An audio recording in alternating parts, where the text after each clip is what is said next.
cloud and put that away for a second. Okay, so good morning and good afternoon. For those of you who are on the call, it's good to see you again. Since we're a small group, and if you're able, it will be wonderful if you can also maybe have your videos on so that we can just have a more engaged conversation with the four of us that are here today. This is our first webinar on Accelerator capability impact measurement. We have so far done an onboarding session where we just described to you how this theme would unfold.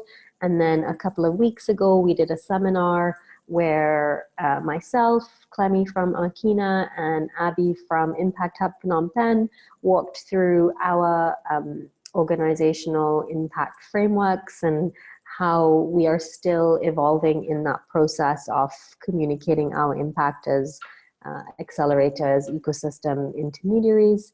And so today's session is going to be a little bit of a hybrid one because we have pre-recorded a webinar with Abigail Davidson of Andy and Gali, and she's going to be walking us through the value for money of Accelerator tool, which is a really great sort of more micro and granular approach, and we'll get into that. So that's what today's session is going to be about.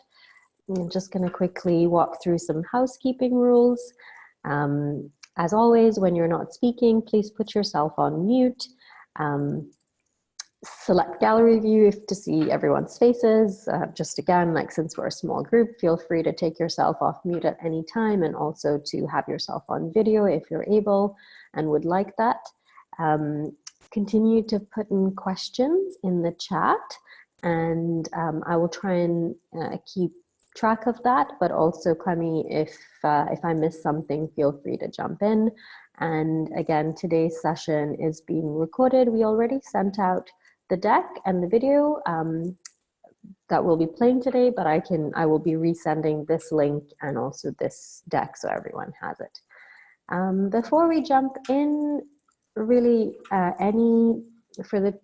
Fabliha and Varda who are online, are there any reflections that you would like to share based on the seminar a couple of weeks ago, or going through the process of starting to share your breadth of data or looking at your theory of change? Any questions, reflections, any comments from either of you?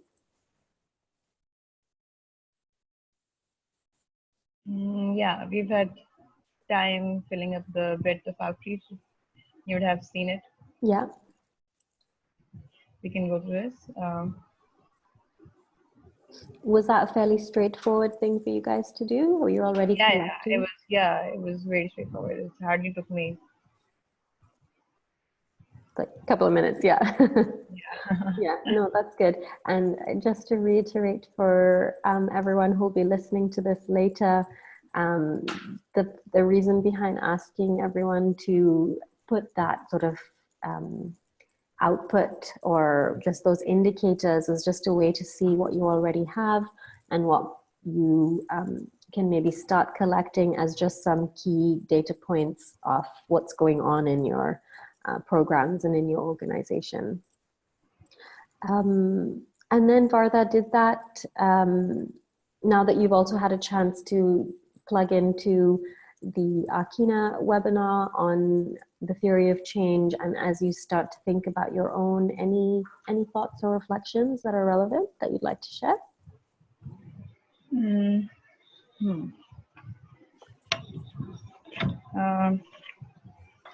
Yeah, basically from that session, let me just skim through it. Of course, yeah, no worries. Yeah, and you know what, we can always come back to that too. Just maybe towards the back end of the webinar today, we can dive back in because we are going to talk a little bit about theory of change. So I will start to move on a little bit because we do have a video that we're going to play for you. So as I said, today's session is on the GALI, Global Accelerator Learning Initiative, they've developed this really amazing tool and a research piece.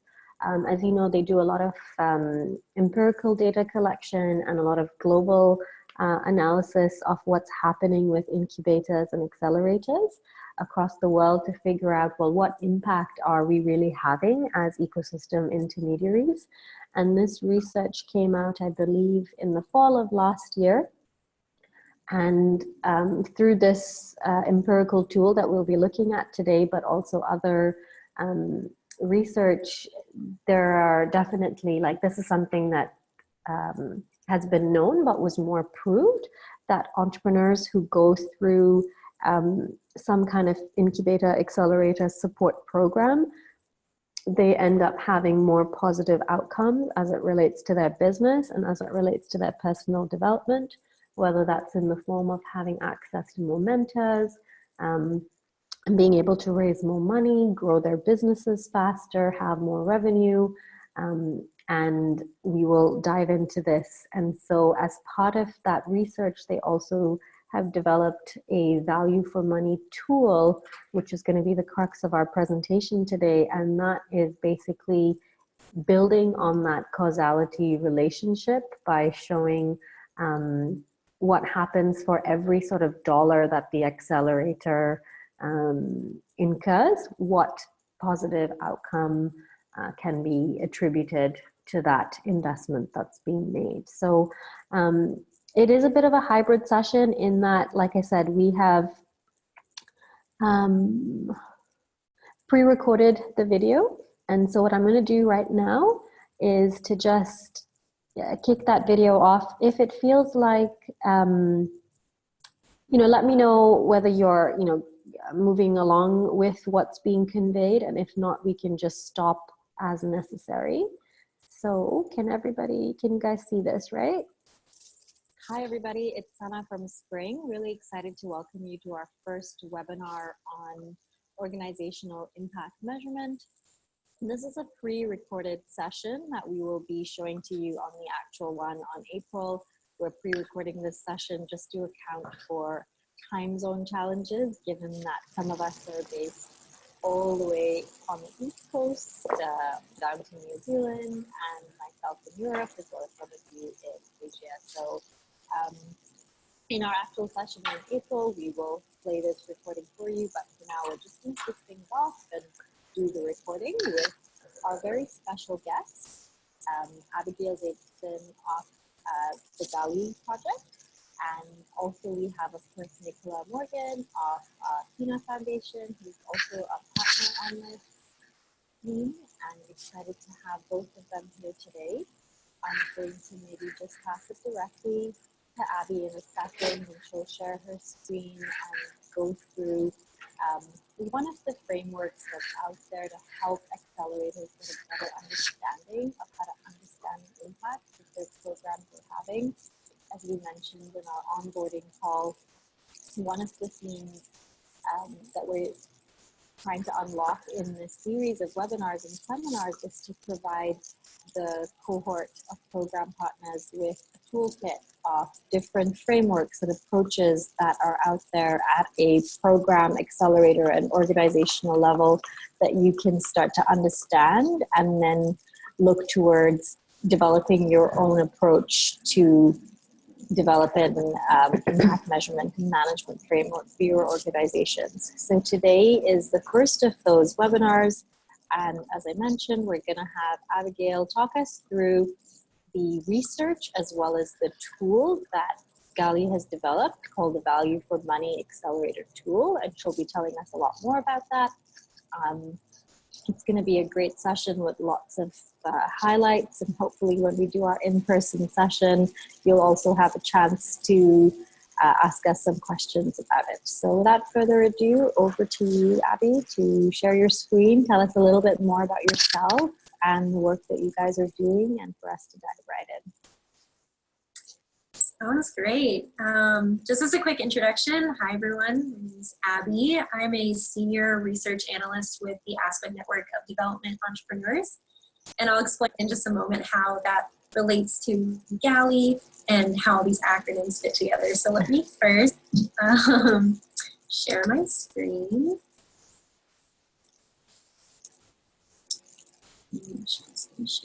Right.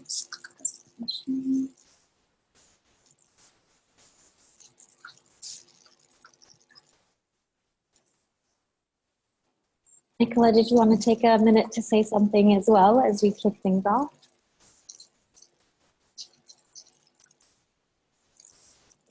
Yeah, sure. I'm really pleased to be sitting in on this presentation. As you know, there are linkages between the two impact themes, where Spring with Sana is leading on the impact for accelerators, Arkina is leading on the impact core ventures. And the linkages are here, as we talk today, about some of the data collection and approaches that accelerators can use, or enablers can use to measure the effectiveness of their accelerator and incubator programs. It also trickles down in terms of what is, as we work on the theory of change with the social enterprises themselves, which is the theme that Arkina is leading on, what are some of those indicators or data points that some of the social enterprises themselves can collect that may feed up into the system. So again, just bringing together those linkages, and so happy to be on this call and learn a lot more about the GALI measuring value for money approach. So thanks for having me. Awesome, thanks. All right, Adi, over to you. Great. And is it showing the full screen as my presentation right now? It's a good amount of the screen, yeah. Let me try to switch one thing really quick. Yeah. There you go. Is that the full screen? That's the full screen, perfect. There we go. Okay. There's some calculations in here, so you might want to be able to see. Yes, so today I am talking about measuring the value for money of acceleration. This is a specific project that we worked on under the Global Accelerator Learning Initiative, or GALI, just to try to understand this question of, we look for accelerator impact. That's something that we try to study through GALI, but we wanted to take it a step further and say, okay, when you observe an impact that an accelerator or incubator is having, the next question is, at what cost? How do you compare that to the amount of money that's being poured into acceleration? As a quick overview, GALI is a partnership between ANDI, the Aspen Network of Development Entrepreneurs, and the Entrepreneurship Database Program at Emory University. No need to remember all these acronyms, but the point is ANDI, which is a membership network of organizations that support small and growing businesses, partnered with an academic institution to try to accomplish two things: to address the question of, is acceleration working globally, and then also to work with individual accelerator programs to measure their own impact. And our methodology in general for this question of, does acceleration work, it works through the partnerships that we have with accelerator programs. So we partner with an accelerator to collect entrepreneur data at the time of application. And then we conduct follow-up surveys annually to see how all these applicants are performing over time, including those that are accepted into the accelerator program and receive support, as well as those that applied but were rejected from the program. So basically, we're looking at the growth trajectories for entrepreneurs that were accelerated compared to those that were not. So we collected data from... I just wanted to pause here for a second because wanted to reiterate that this is one of the areas where GALI also has other research that you can look at on their website, and we have a slide for that. But some of this comparative analysis between applicants who end up getting into the program versus not has been very illustrative and really helpful to understand really the impact that acceleration can have. So I'll point that slide out later, but just wanted to emphasize that there's some really good data that you can have a look at. From almost 20,000 entrepreneurs now. And so what we've done to date is use that data to address this question. And not surprisingly, since you all do great work, we're seeing that accelerated ventures are outperforming the non-accelerated. But as I mentioned, our next step is at what cost? And so that's when we actually decided to work with a value for money expert to look at all the different approaches for measuring value for money, like cost benefit analysis, cost effectiveness analysis, and see which of these were most relevant for the accelerator context. And we actually adapted a version of cost effectiveness analysis for the accelerator context that we thought was actually practical for an accelerator to apply. But before I dive into that, I should back up and explain a little bit about what is value for money. What are we really talking about? Value for money methodology assesses how efficiently a program or project converts inputs into outcomes. And in this case, the input is financial and the outcome is whatever your desired goal is for the that you're supporting. So for example, value for money analysis could tell you that for every $1 invested into an accelerator programs, how many jobs were created, how much additional revenue did a business earn. So it's comparing the quality of what's being produced with the economy or efficiency with which it's being produced. It's sort of taking your analysis of, is my program effective, one step further to say, is it effective in an efficient way, sort of. But yeah, and value for money is explicitly comparative. So ideally, you would be measuring the value for money of your program in comparison to other iterations of your program or other similar programs.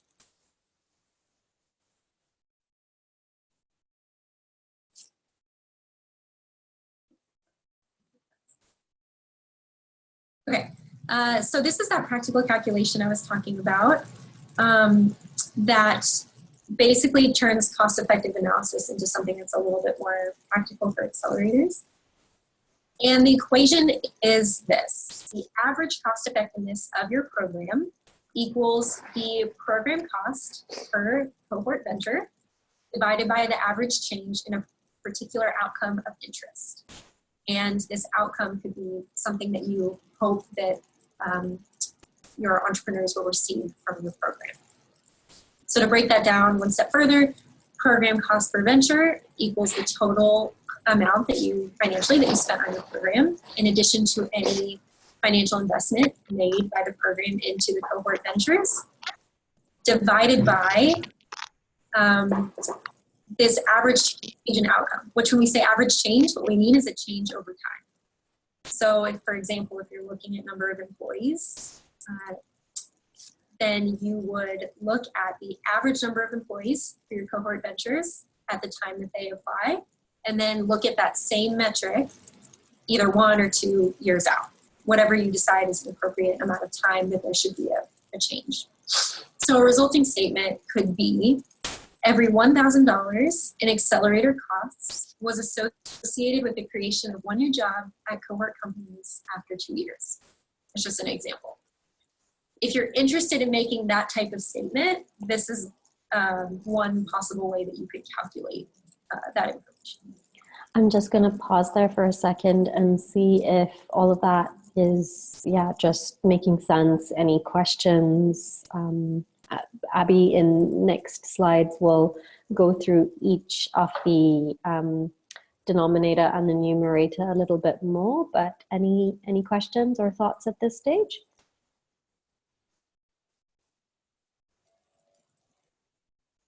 No? Okay.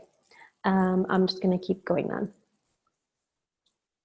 Abby, maybe before you move on, a question that comes to mind is, I guess I had a question. When you say total program cost, is that the internal operational cost for the accelerator to run the program plus any capital invested, or is it the cost to the entrepreneur if it's a fee-based program? Very good question. So this is the amount that you are spending to run the program. So this is the organizational cost. Yeah, I could see how that could get confusing. So this has nothing to do with the entrepreneur paying for the program. It's a good question, though. I'd have to think about how that might play into this as well. But for now, we're going to keep that out of this. Okay, sounds good. Yeah. can I also ask a question? I see the language at the bottom says every 1,000 accelerator cost was associated as opposed to caused. Can you just talk a little bit about the use of that word associated? Mm-hmm.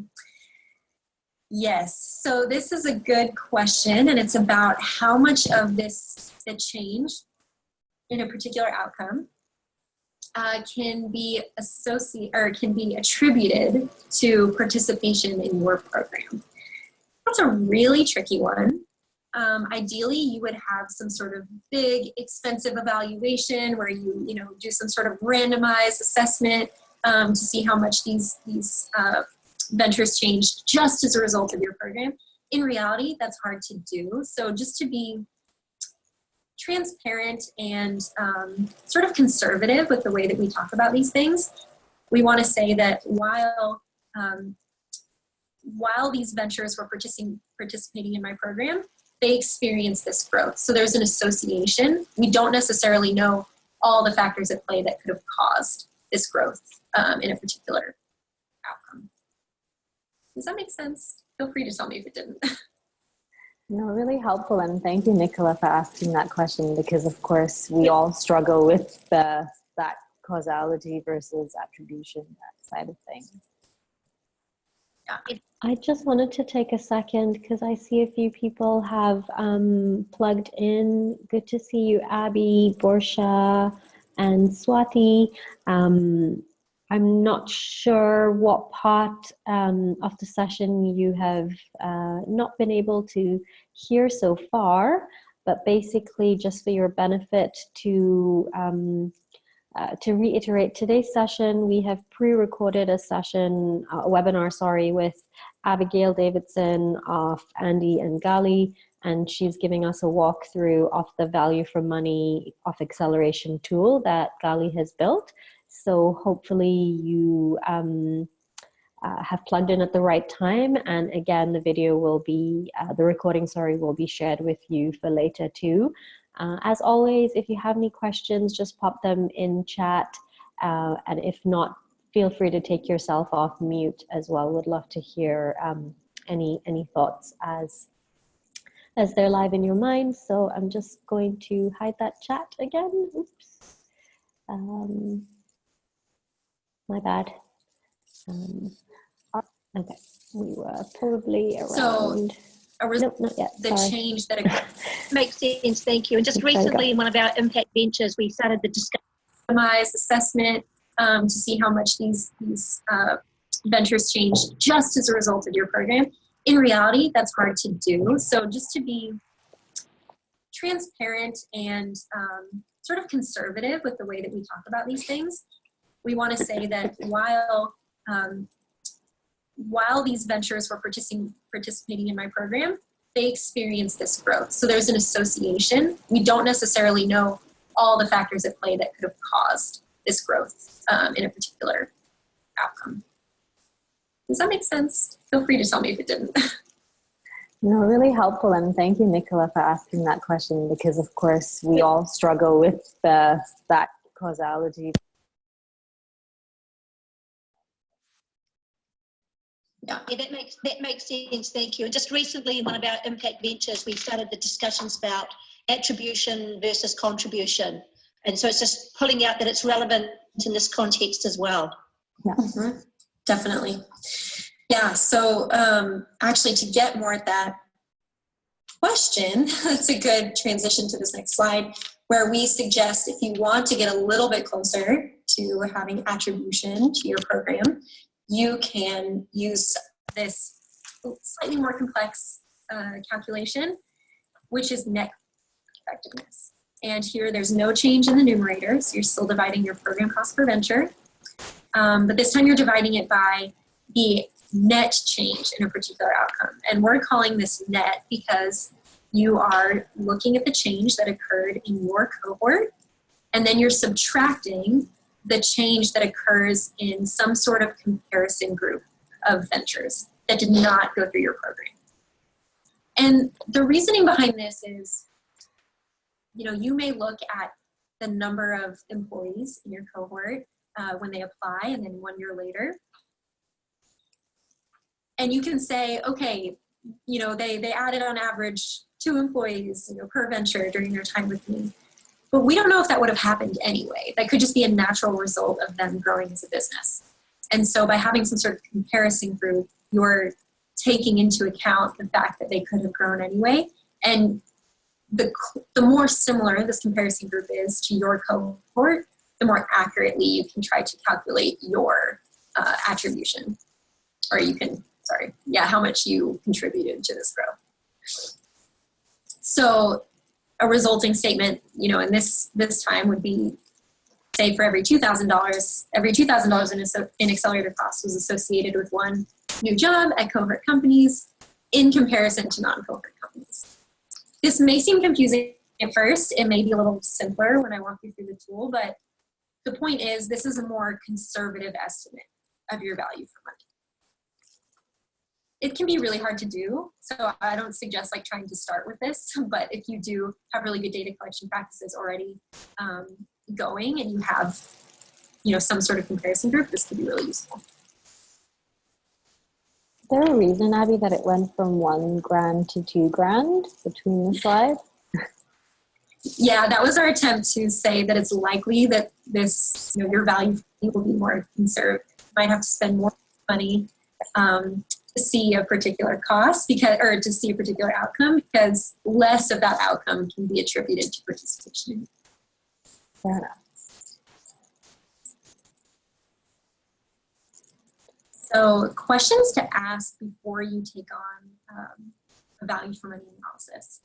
I'm going to break this down by going into more detail in our numerator and our denominator. So just to throw in some mathematical terms for this methodological conversation. Starting with the denominator, the average change in outcome. You want to think through 3 things. What is an appropriate outcome based on your goals? When can you expect to see this outcome? And then how can this outcome be measured? And starting with the first 2, what's an appropriate outcome? And then when can you expect to see this outcome? This is where we want to propose thinking through very carefully your program's theory of change. And in this report that we produced, we do have sort of a modified theory of change for accelerators. This is not meant to be prescriptive or like the theory of change all accelerators should follow. This is just an example based on, I think, a common accelerator structure.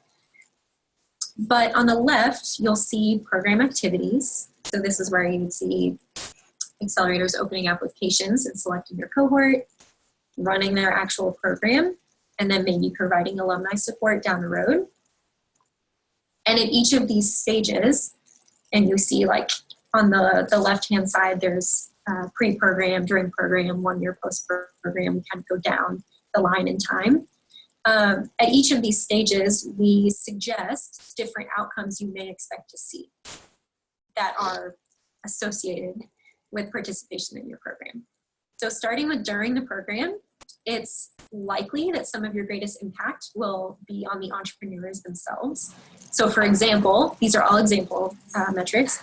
You could expect that they would have more mentors as a result of your program. They would improve their business skills, and they, meaning entrepreneurs, would increase their self-confidence.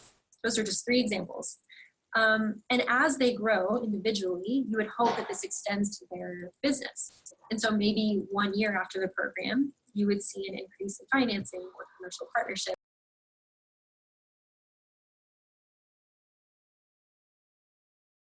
They growing their revenues, hiring more employees. And then eventually you likely have some sort of... Oh my goodness, I'm so sorry. I just keep checking to see who's plugging in, and I think the video keeps stopping. My apologies for that. Yeah, you guys have to bear with me. This is the first time that I'm trying a kind of hybrid session with a pre-recorded video, so I apologize for any technical issues, but I think we would hope that this extends to their business. And so maybe 1 year after the program, you would see an increase in financing or commercial partnerships. Even 2 years down the line, you might look for, are the ventures more likely to survive? Are they growing their revenues, hiring more employees? And then eventually you likely have some sort of long-term goal, which is some outcome for the broader region or society, such as improved social or environmental outcomes or general economic growth. I found that this is actually, I think accelerators in general like thinking about their impact this way, and I encourage you to use this template and erase everything that's in here and then redraw it according to what works for you. But the point is, this can help you think through which of those outcome metrics is most applicable for a value for money analysis for me. And this is a good place to start. It's sort of theoretical. But then if you get a little bit more specific, this next slide shows those same outcomes. So, you know, for the founder, we talk about growth and mentorship, business skills, confidence, but it takes it a step further by then looking at an example metric. So you have your outcome, growth and mentorship support, but then your metric, which is clear, it's number of mentors. So to measure this outcome, you would ask the entrepreneur, say through a survey, when they first apply to your program, how many mentors do you have? And then 1 year later or immediately post-program, you would ask them again, how many mentors do you have? And you would just look at the change in that individual metric. And that's an example of what your outcome measure can be. But we list it for, you know, what you might expect to see 1 year post-program, 2 years post-program.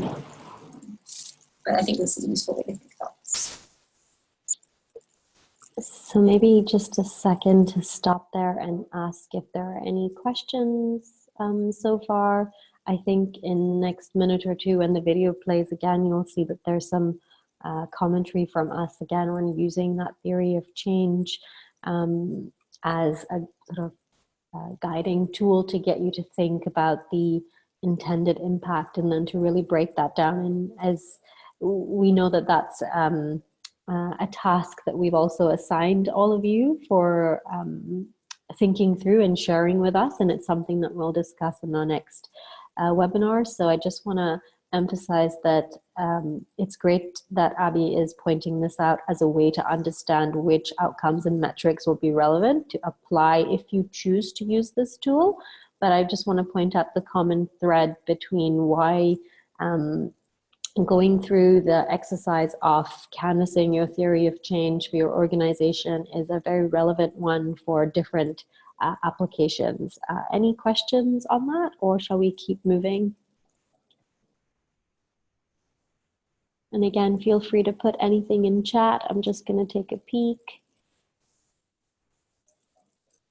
All good. Okay, so everyone is tracking along nicely, so we'll just keep moving. That column type, you've got founder and venture. Is that who's responsible for collecting that data? What does it mean?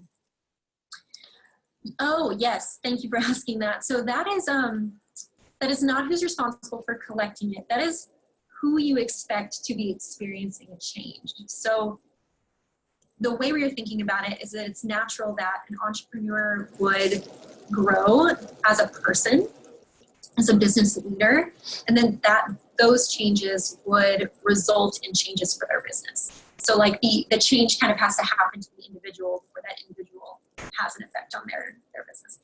That may not be how you think about it, and that's totally fine. That's just the way we thought about it, and it makes it really simple to attribute certain things to your program too. So maybe in that first, maybe your program lasts 3 months and you're like, I'm not going to see these businesses grow revenue in 3 months, but I'm hoping that some sort of effect I have on them to change down the road. You can measure that personal change that takes place during the program.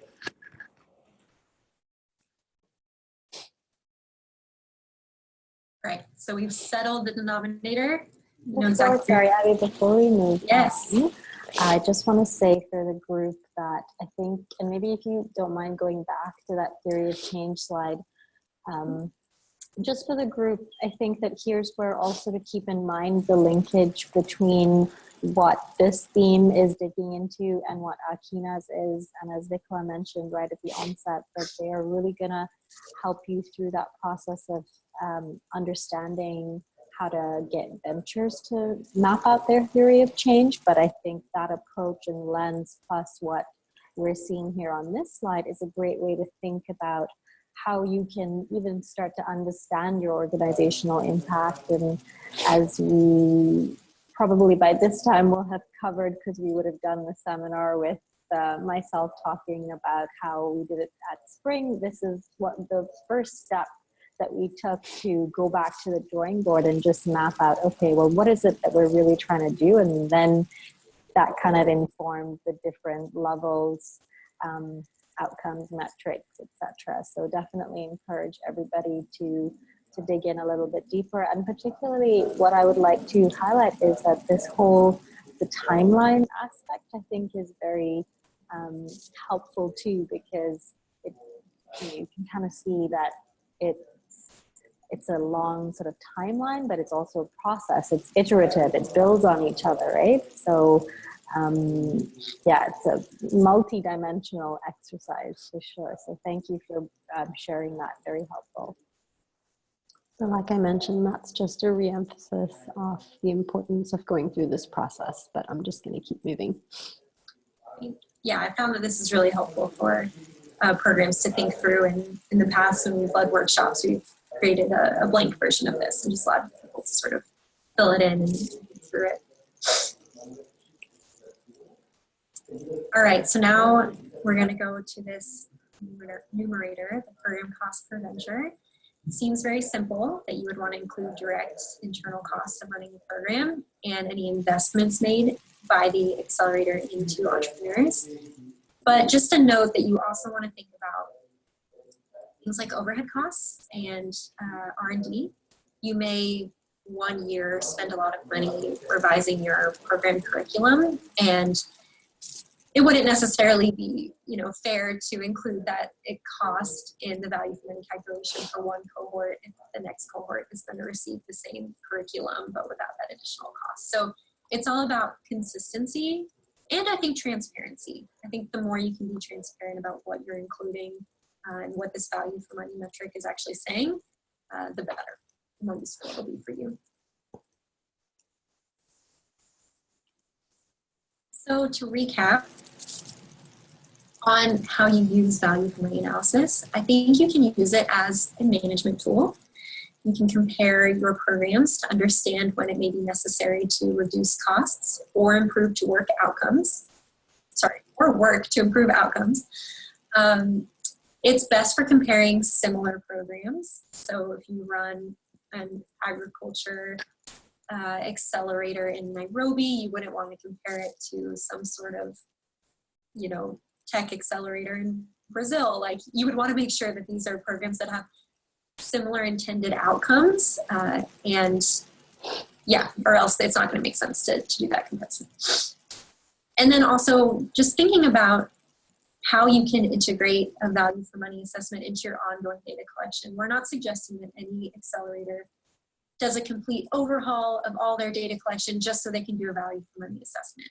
The idea is once you have some sort of healthy data collection processes in place, then you can think about what outcomes do I already measure? You know, given I've thought through my theory of change and what's important to me, what outcomes do I measure that I think I measure well, that I can easily put into this calculation and do a value for money assessment. So it's almost like, where can it be kind of an easy way for you to add an additional layer of assessment to your current impact measurement strategy? So maybe just again to just pause there for a second, because I think one of the reasons that we decided to showcase this tool and to have Abby walk through the approach is to share with you one possible way of understanding the impact that your programs have. It's not necessarily the answer to understanding your organizational impact. And, you know, going back to her slide a second ago, and maybe I'm just going to switch so I can walk through that slide. Yeah, so one of the purposes of this tool is to understand, you know, as a management tool, to understand whether you're making the right strategic decisions. It's a comparative tool and can also help make your own data processes more robust. And so towards the end of the video, we'll just reiterate that this is one possible tool in your overall toolkit of impact analysis frameworks that you can use to understand what impact your programs are having, and then maybe to kind of amalgamate that at an organizational level. So just want to reiterate before we have Abby share some answers to common questions that come up, and then she's going to do a quick walkthrough of the tool after that. And again, please feel free to put any questions or comments in chat, or of course take yourself off mute if you'd like.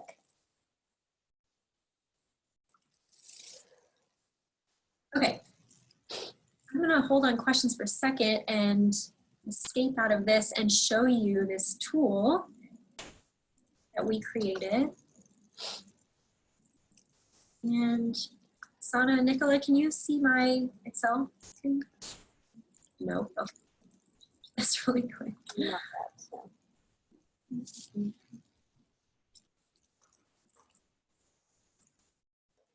And you guys, while Abby digs that up at her end, if it ends up being too small on your screen, just let me know and I can also pull up the Excel file, but it'll just show in a second.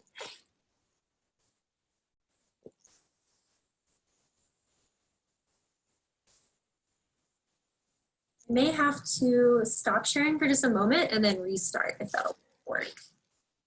No worries, go ahead. Okay. All right, let me try to do this again. How's this? Yes, we can see it now. Perfect. All right. So what we did is while we... And can everyone see that okay? Sounds like it, okay. Came up with this methodology for measuring value for money, we realized it's not necessarily simple to do all these calculations yourself, so we wanted to make it as simple as possible for programs. So we created a simple guide. No. I'm sorry, I keep pressing on the wrong button. All right. All right, hi everybody, it's Sana from Spring. It's more like a tool that allows you to input your data and then it does the calculation for you. So this tool is assuming that you want to measure number of full-time employees as your outcome metric. That doesn't have to be the thing that you measure, but just for the sake of this tool, that's what we're looking at. And starting with the instructions page, you'll see that it says in order to complete this worksheet, you are going to need this set of information. You're going to need your program cost, amount invested into cohort ventures, number of ventures in cohort, and then you're going to need these outcome metrics. Number of full-time employees for cohort ventures, both at the time of application and 1 year later. And then if you want to do the net cost effectiveness, then you would need to also have this information for a group of comparison ventures. So again, those are ventures that are similar to your cohort, but that did not actually receive support from your program. This isn't required to use this tool. It's just additional if you want to go one step further than average cost effectiveness into the net cost effectiveness. So running through this, we start with the venture data tab. This is where you will input the data that I just said you needed, and you would enter it venture by venture. So here we have like venture 1, venture 2, venture 3. I'm sure they would have names. This is just fake data. And I just put in information. So for example, venture 1, at the time of application to your program, they had 5 full-time employees. And then 1 year later, they had 10. So we have that for every venture in your cohort. And then we have this comparison group. Again, this type of information can come from a lot of different sources. I don't want to spend too much time thinking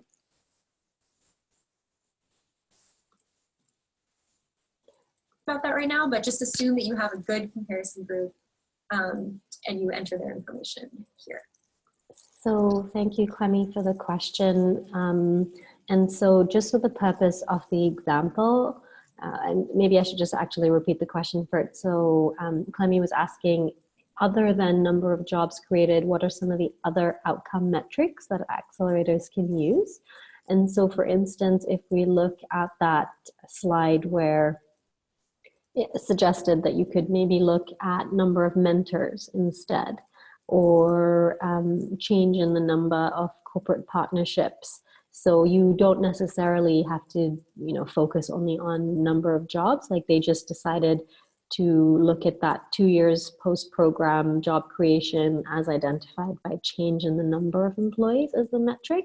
So it's really about defining what outcome you would like to capture based on your anticipated sort of impact. So it's just what's being illustrated here with job creation is just for as an example.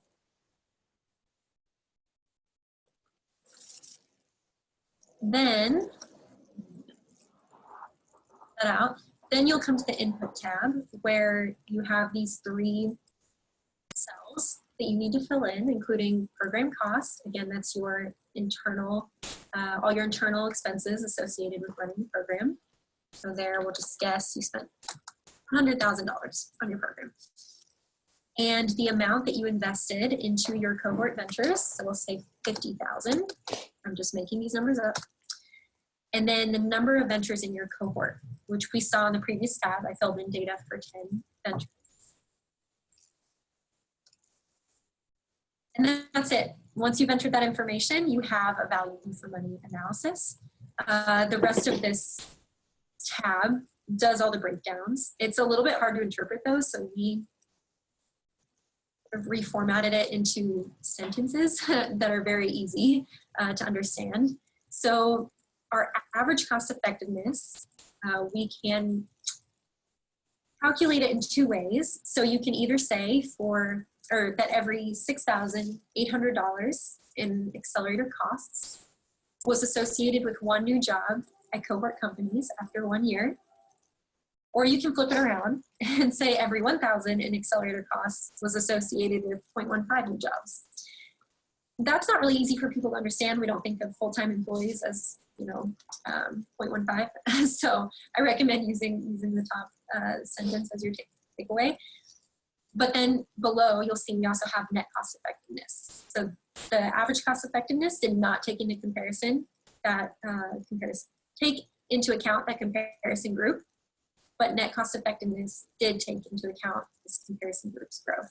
And so here we see that, again, it's a more conservative calculation. So here we see it takes $8,800 in Accelerator costs to be associated with 1 new job at cohort companies 1 year later in comparison to non-cohort companies.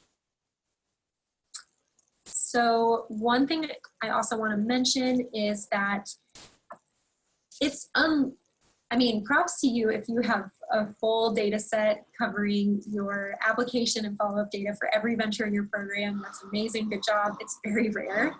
Oftentimes entrepreneurs won't answer your email or fill out your survey. The hope is you get that, that information from most of them.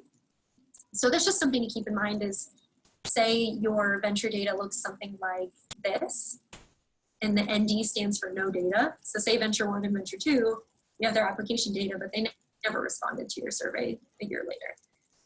So when you calculate these averages, at application and follow-up, you'll just want to not include these ventures in your calculation, because that wouldn't really be an accurate assessment of how the ventures are changing if you're only taking into consideration where they started and not where they ended. So in essence, you would just look at ventures 3 through 10 and use that average to calculate your value. So just a note on that.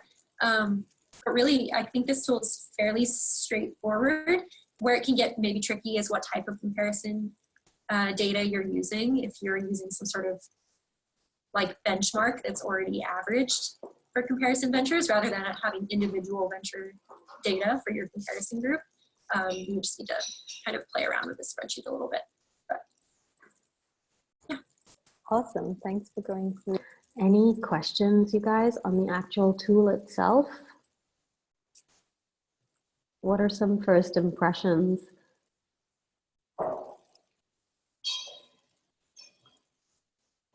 And again, feel free to put anything in chat if you'd like. It looks super cool. I guess, as Abby said, the main thing I wouldn't really know how to do would be to get the comparison data. Mm-hmm. I know that's what she said is like the hardest part, but is that information that's taken online, or does it need to be gathered like with comparable local organizations? So good question, Abby. And just to reiterate for the recording, when it comes to having a comparable data set, do you need to have, like where does that come from? I think at a very basic level, you could potentially do, and based on my understanding of the tool, you can do a comparative analysis, let's say with a previous cohort that looked similar. So let's say you ran this program in 2015 and then you're running it again in 2016. And so you have a baseline or year-on-year sort of comparison. The net one, where you still use comparable data, and that's the one that's more challenging, is because you would compare people who got into your program and those who don't. And frankly, for the ones who don't, you don't necessarily have access to their information. And that's why they don't recommend doing that. And I think as Gali, as a master sort of data collector, does have access to some of that information. And that's why I think it's possible. But potentially, and this is actually a good question, Abby, for the other Abby, as a follow-up to say, given that Gali collects some of this baseline information in terms of folks who don't get into programs or other people in your region, would it make sense to look at a selection of those as comparison? So I would note that question down, and when I share Abby's details towards the end, is definitely one to ask her more about. So we're at about 9:30, and I think the rest of the video has some questions. So what I might do is just jump straight into them, because I would also love you guys to have a chance to ask your own questions. So let me just, I think that just move on a little bit. As long as you're consistent, possible. The delay. Okay. You see that slide? Yeah. Great. Yeah, I just wanted to run through a few common questions.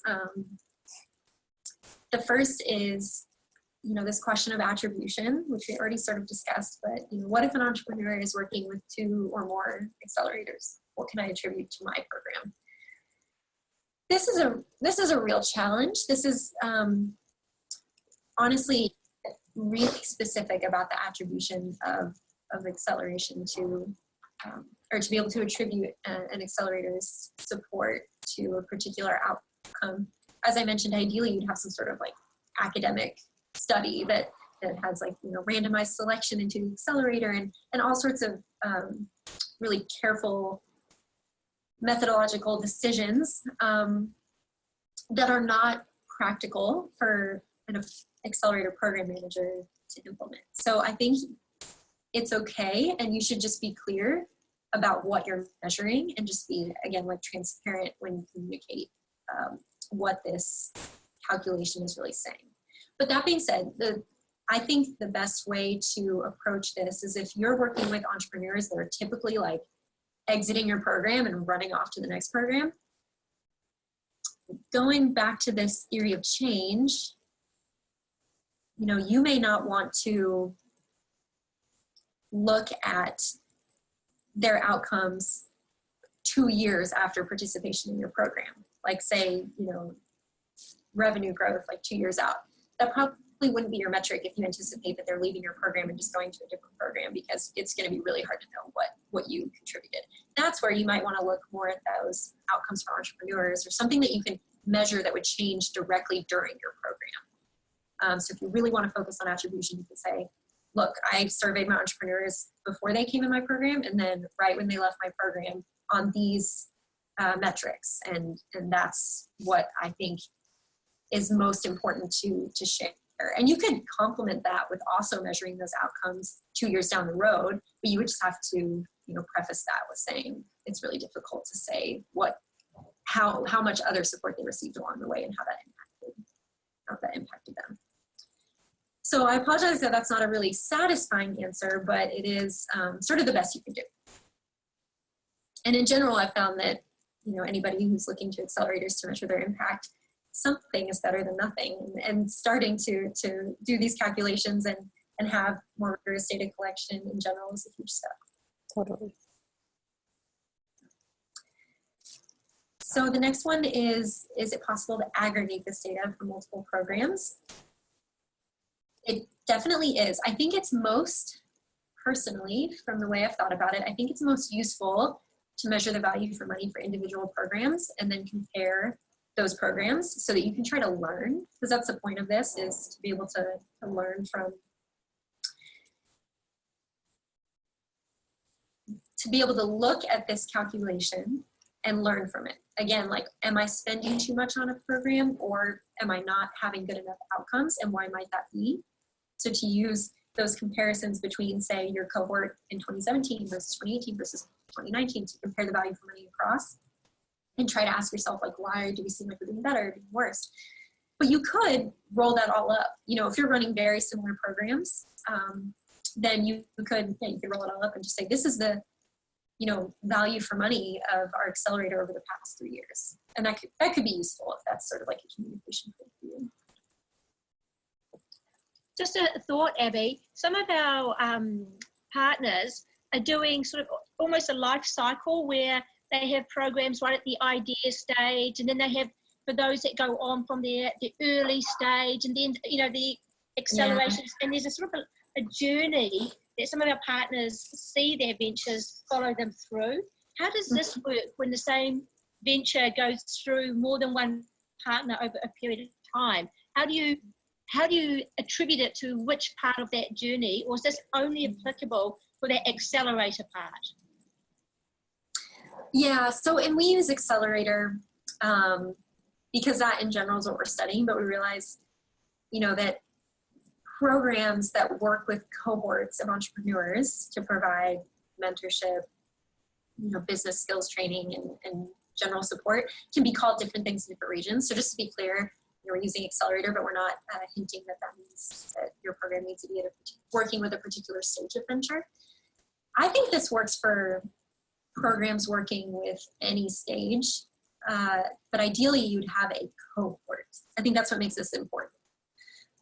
Because if you just have this like ongoing support that you're giving, I mean, you can still do it. It just seems more useful to be able to have that comparison between programs. If you can say, like, this cohort performed this way. Yeah, and for the attribution, like, if you're working with idea stage, you shouldn't be measuring their revenues or their number of full-time employees. You should be measuring, you know, like, again, you can find a way to measure, like, business skills, competencies, or confidence, or number of mentors, or network. And a lot of those are really simple. You can just ask the entrepreneur, just have a survey, like, you know, how many mentors do you have? Like, as long as it's something that you can quantify, then it's good enough. And I think it says a lot to say, look, my intention is to help ventures to get from this idea to prototype, you know, and this is the way that we're looking at that at this stage. And then down the line, maybe, you know, you're like at that investment readiness stage, and you can immediately do a comparison, like pre and post program, and how much investment they've raised. So the last question is, can I align my outcome metrics with established frameworks like IRIS, SDGs, VLab? There's so many to choose from. The answer is, yeah, I think it's really smart to look at these established frameworks to see the way they measure certain things. Like, for example, with IRIS, I think that there's a lot of different ways to measure employment. Like, full-time worker means XYZ, part-time worker means this, contract worker means something else. I think that those are really helpful to get a clear definition of what you're studying, and then you can always, you know, compare your outcomes maybe to other programs more easily that might be using IRIS. So it's important to know, like, what are other organizations using in your ecosystem so that you can kind of fit in and be relevant to that discussion. But when it comes to integrating with these frameworks, remember, value for money, you're looking at one particular outcome.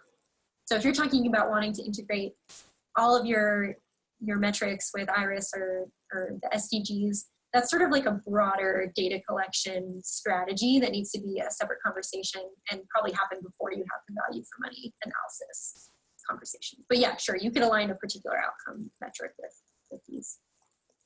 Yeah, and I think that's a really good point. I'm just going to move forward to where Abby talks in is available here. So this is so sorry guys, I just wanted to move forward to the point where Abby talks through where we can find things on the website, and then to have the next 15 minutes or so for us to have some questions. So I'm just going to run through that quickly. So this is on the Gali data website, but it shows the tool, and it's also linked in the deck. So I'm just going to click on that link, and you can download the Excel file.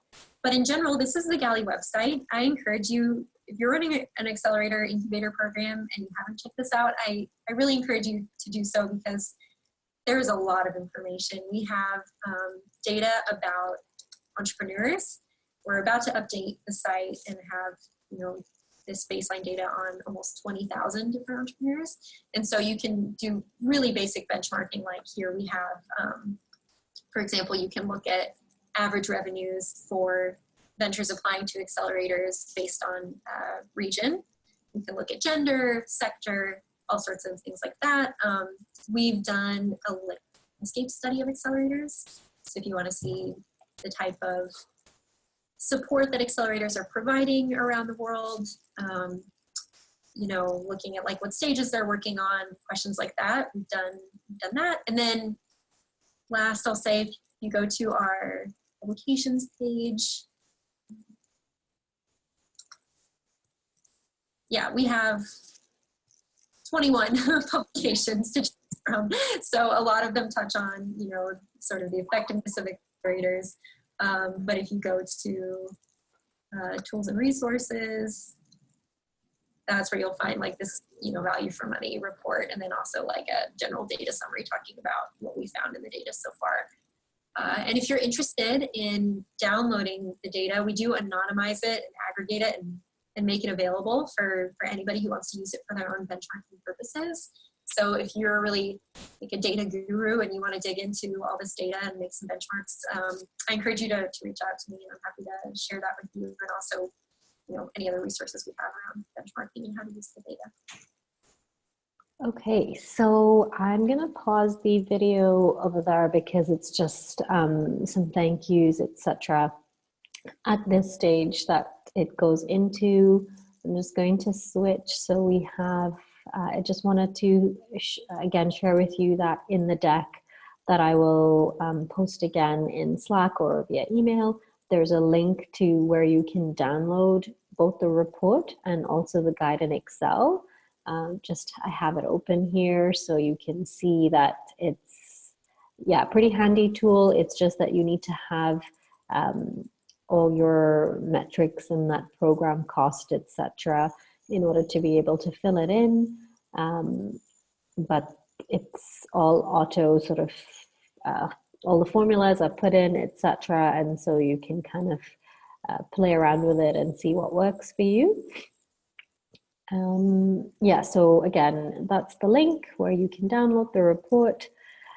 And I've also included Abby's email. She's totally happy to answer any questions. I think, Abby, your question on comparative data, just based on her last comment with respect to being able to have the anonymized information, that could be relevant. And I'm sure if, you know, when you reach out to her over email and ask maybe for some more specific ways of doing that, she'll be able to answer. But yeah, I would love to hear any reflections from anybody. Like, how are you feeling about this as a tool? As I mentioned, it's one within the toolkit that you can have to understand your impact. Is anybody already doing some kind of analysis on this regard, or does it sound appealing? Does it sound like daunting? Any thoughts or early reflections? Or any questions, of course, too.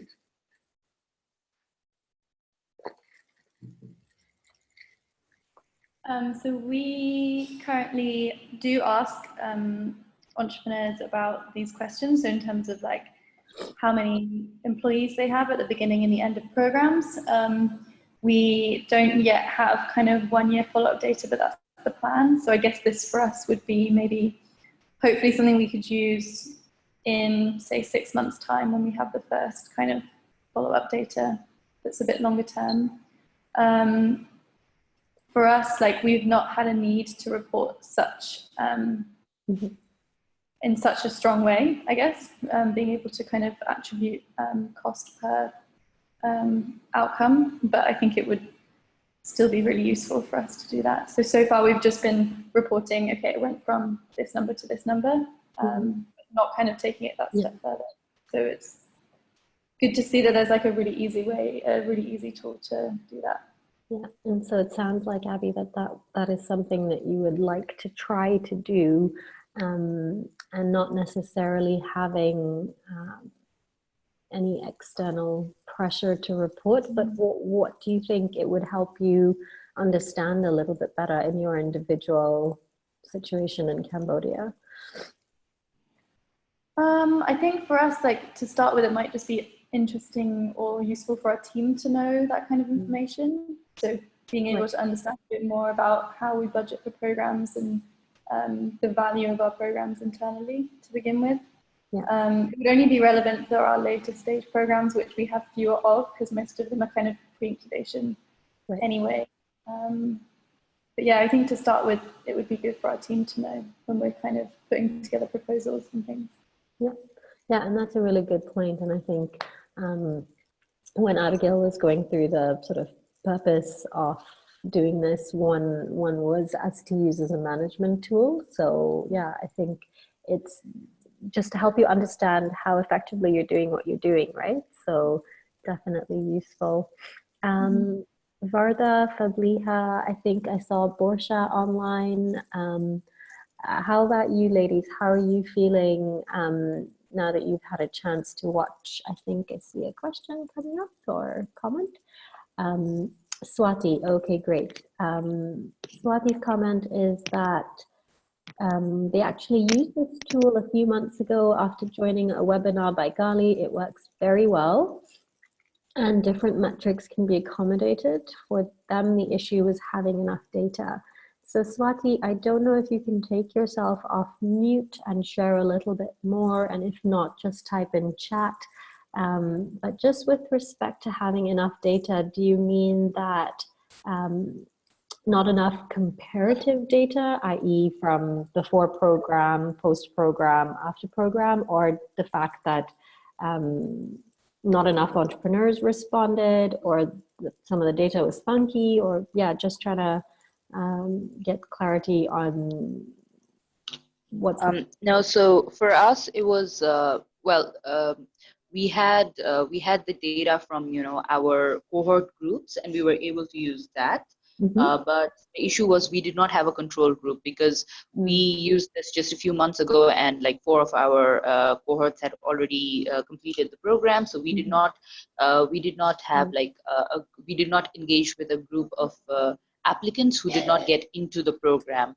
So that kind of a control group was not present. So what we have is not like the attributed the net difference. It's not an attributed data, but it did give us a very good understanding of the impact within those groups. And because we had a very similar program, at least in the first 3 or 4 cohorts, so we were actually able to see not just like to what extent the impact was changing per year. Also, in a very generic manner, we had to report like the average. So we were able to say over the last 4 cohorts, what was the average impact that the Accelerator program in general was able to make. So there were multiple ways in which we could sort of express the information we got from this from the tool. The only issue for us was that for us attribution was a challenge because we did not have control group.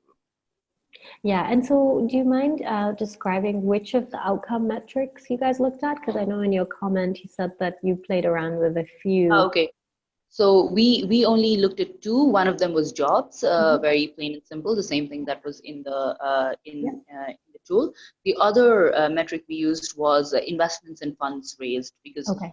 we're not just running an accelerator program, we're also impact investors ourselves. So Right. being able to see, to what extent they were able to raise investments was also interesting for us. And so putting aside the comparative analysis, like just based on, so what I mean is not the net effectiveness, but just the actual effectiveness. Do you mind sharing what were some highlights? And then also, how did that help you guys as an organization? Like, were there any action items or any changes that you made, like anything practical that followed after doing the analysis?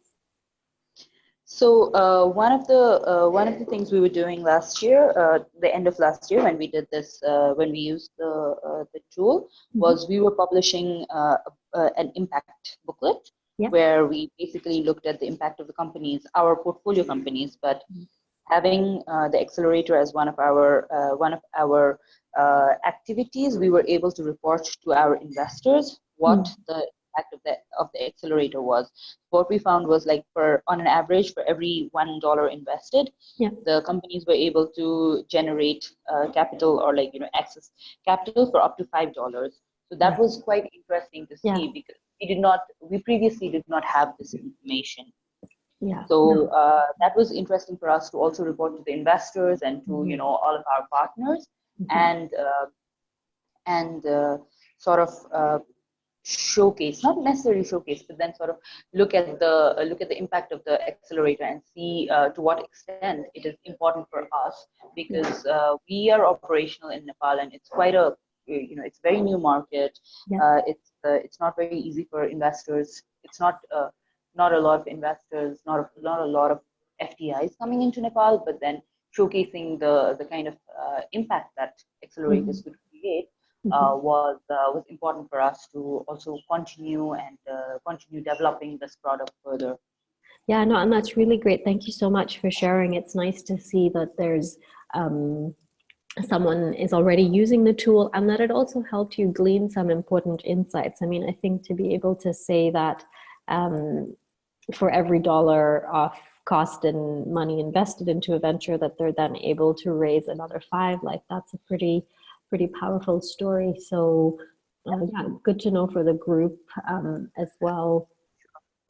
And I think that was one more. 1 second. So from both Fabliha and Verda, it's a tool that I think that both of them find informative and valuable, and I think we'll be trying to play around with that. Do either of you want to take yourselves off mute to share anything as to how straightforward you think it's going to be, or like in your accelerator situations, why do you think that this could be a useful tool? If you feel like coming off mute, if not, then feel free to type it in chat too. And Nicola and Clemmy, maybe while they're doing that, did either of you have anything to add or any comments or feedback?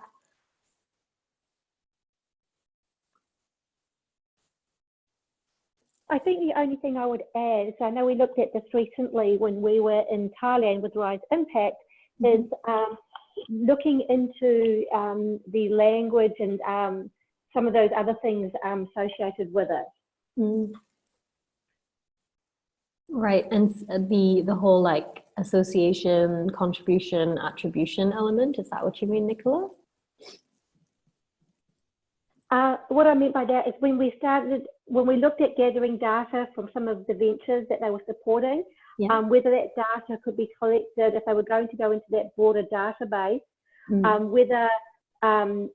whether Gali could do it using other languages.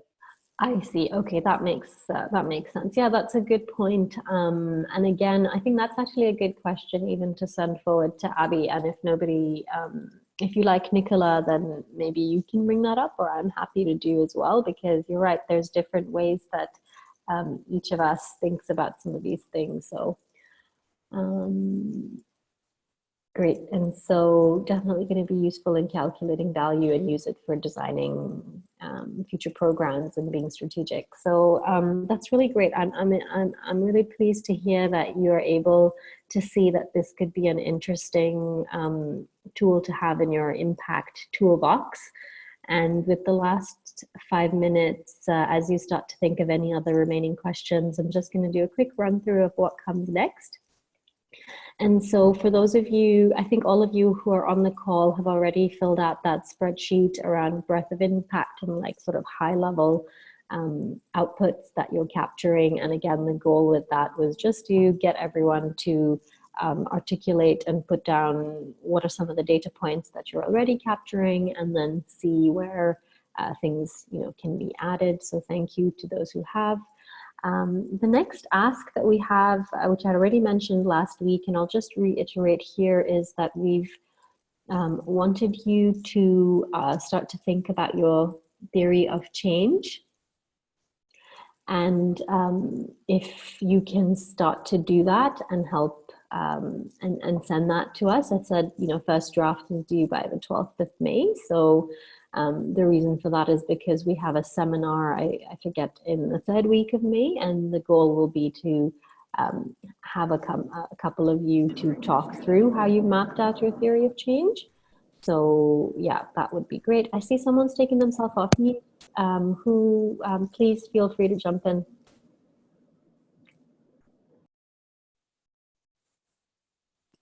Sorry, Sana, that was just me, Clemmy. I had some patchy internet for the last 10 minutes, which annoyingly was question time. But I'll just add that I think it looks like a great tool, and thank you so much for sharing. Cool. Okay. Glad. And you'll see, guys, at the back of this deck again, I had that really handy template from Arkina to help you think about your theory of change. And so looking forward to getting those. So feel free to just email them to me once you've had a chance to sketch them out. It doesn't have to be only on the 12th. Feel free to hand them over to actually both to Clemmy, Nicola, and myself, because we're going to try and get some eyes on it from a few of us. So yeah, the next webinar, actually the next session is a seminar on the 23rd of May. The goal in that seminar is to, as I said, to review your theory of change, mapping out that you would have had a chance to do. If you have the intention of trying out this value for money tool between now and then as well, feel free, and that can be something that we bring up. As I mentioned, the way that this theme is structured is that we're trying to give you space between when we deliver content like this, and then have a seminar in between, as well as some work time to give you a chance to really hunker down with some of the content. And then our next webinar will be in June. We have confirmed speakers from both the IMP, the Impact Management Project, and from VLab. So that will be our next one. And then, as always, reach out. Abby, I haven't forgotten your question. I'm just going to go back to that. So Abby from Impact Hub Plan was curious if Spring uses this tool and how we found what it was useful for. So actually, no, Abby, I have not used this tool for Spring. Quite honestly, I didn't know it existed until a couple of months ago. So even when we did this pre-recorded webinar with Abby of Gali and Andy, I was like, hey, this is a really cool tool, and I think could be something that we would also apply, and particularly I like it for the whole like strategic planning element and really trying to understand internal effectiveness as well as, of course, impact. So it's one that we're gonna again add to our toolkit. So thank you. Gonna stop share for now. So any final thoughts or comments? Thank you all for being here today, and yeah, plugging in and hearing more about this tool. If you have any questions, comments, feedback, just let us know. I will share the recording as well as this deck at the end of the session, probably later today. And looking forward to talking to you all in just about a month, where we will discuss your theory of changes, as well as anyone who's an eager beaver and will already have applied this value for money analysis and has some highlights to share. So thank you. I'm going to also say thank you to Abigail of Gali and Andy again, and share this recording with her as well, because she did a really great job of sharing how it's valuable. So thank you, Abby. And then of course, thank you to Clemmy and Nicola for participating in that original recording, and then also just being here and available today, and of course to all of you. So no other thoughts or questions. We'll sign off and wish you all a great rest of your day, afternoon, evening, wherever you might be. Thanks, everybody. Thank you, Sana. Take care. Bye. Bye. Thanks, Anna. Thanks. Bye. Thanks, Enjoy the Anna. holiday, Tommy. Bye, Verda.